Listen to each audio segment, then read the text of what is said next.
BC సంఘాలు రెచ్చగొడతా ఉన్నారు. అరే పోయినా మీరు సకల జనుల సమ్మె ఎస్కేఎస్ ఏదైతే సర్వే చేసినారో అశాస్త్రీయంగా ఆగమేఘాలు ఒకరోజు చేసిండ్రు. మరి ఆ లెక్కలతో పోల్చుకున్నా వారు 51% చూపిస్తే మనం 56% బీసీలు రాష్ట్రంలో ఉన్నారనే సంఖ్య చూపించడం జరిగింది.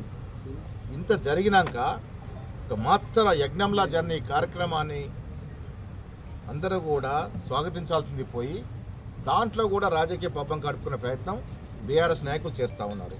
నేను మీ ద్వారా అడుగుతున్నాను, ఈ సర్వేలో పాల్గొనని కేసీఆర్, కేటీఆర్, హరీష్ రావులు అసలు సర్వే గురించి మాట్లాడే హక్కు ఎక్కడ మీకు? బీసీని అనగదొక్కిన మీరు ఇలా బీసీల గురించి మాట్లాడితే ఏ బీసీ కూడా నమ్మే పరిస్థితి లేరు. కాంగ్రెస్ పార్టీలో బీసీలకు ఇచ్చినటువంటి ప్రాముఖ్యత ఏ పార్టీ గతంలో ఇవ్వలేదు, భవిష్యత్తు ఇవ్వదు. నన్ను ఇవాళ పీసీ అధ్యక్షులు చేసింది.